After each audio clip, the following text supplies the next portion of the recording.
And welcome back to my channel. I'm JC. In today's video, I'm going to be going over a few books with you that, well, they're for different reasons. There's about 4 books that are good for editing when you want to edit your own books and you don't exactly have the money to maybe afford an editor, and you want to go over the first. You always want to set aside money when you're ready to do your final edits, no matter what. But just for the first and second run-throughs, maybe the third if you're the type to go through about 4 or 5 edits, then maybe the first 2 or 3 you can still, be able to run through yourself. But I just thought I'd share a couple of books that when I was starting to edit my own first few drafts myself back in the day, I'm not gonna age myself, but yeah, back then there were a few books that I was pointed to get me started in helping to edit my own work, because it's not really all that easy to edit your own stuff because you're not always that objective. This is why they tell you to take a break after you finish a project, at least a month, preferably like 2 or 3 months from the project, so you can have some distance and you're not quite so objective. You're always going to be a bit objective because it's your work, but so you can be not so objective. But and some of these books will work well if you do freelance, like articles and stuff for newspapers or magazines also.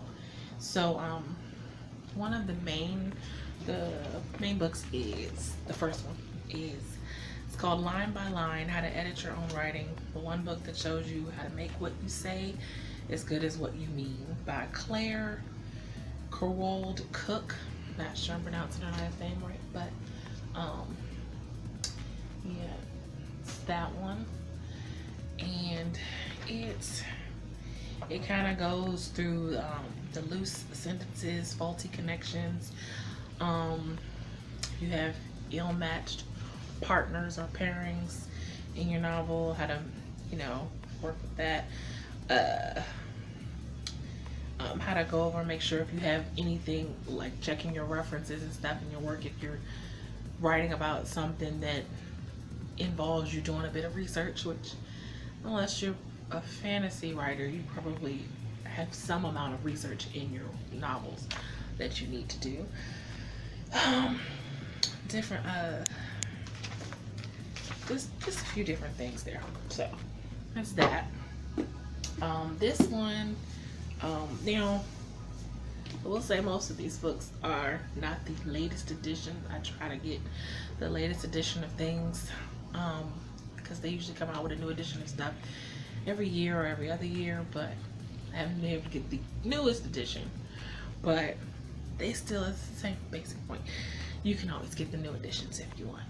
The Oxford Dictionary for Writers and Editors, the essential guide for anyone who works with words, basically. Okay, one of the main books that you will probably always be directed to, and there's a reason for that. The Elements of Style by William Strunk Jr. and E.B. White. Again, this is not the latest version, but I've seen the latest version and it doesn't seem much different. So, but you always want to get the newest version. I just haven't gotten it yet. But just basic elementary usage rules of style usage and things like that. Also, a style usage book is the Manual of Style and Usage, the New York Times Manual of Style and Usage. Either one is good, but different publications have different styles that they use, so it also depends on, if you're doing freelance work, it depends on what publication you're writing for. You have to make sure you know what style the publication wants you to write in, and for your novel, for the purpose of your novels and things like that, it's just it's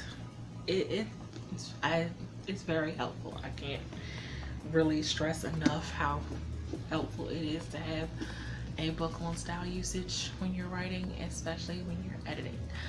The next set of books I have is, okay, so also way back when when I started freelance writing, it really, I mean, I've always been a writer, but as far as freelance writing, you know, I didn't really know how to go about it. So there are three really good books that someone pointed me in the direction of, and they've been extremely helpful. One of them I'm pretty sure updates again every year, every other year. The ASJA Guide to Freelance Writing. They have a website also with a ton of resource information. And it's a professional guide to the business for nonfiction writers, all experience levels. Edited by Timothy Harper, and it's by the American Society of Journalists and Authors. So, and they have a website, again, ton of information on the website. I'm pretty sure they have an updated version. But this has been extremely helpful in my freelance writing career. And also, it's called Starting Your Career as a Freelance Writer by Moira Allan. And she basically gives you the essentials on how to go about it from the aspect of you're not just a writer, it's also a business. And I know for me, I struggled with that because, like I said before on here, I just want to write and I just want to create. But freelance writing does not work that. I mean, you write and you create, yes, but for the most part, especially if you're a freelance editor, you're not really writing creatively. You're editing someone else's creative writing, and it's a business because you're trying to make money. So I have to come at it from a perspective of being a business owner, which is hard for me. I don't really have a good head for business. That's why I need books to learn the things I do not know. And you cannot find every single thing you want on the internet. I know people think you can. Books are, I mean,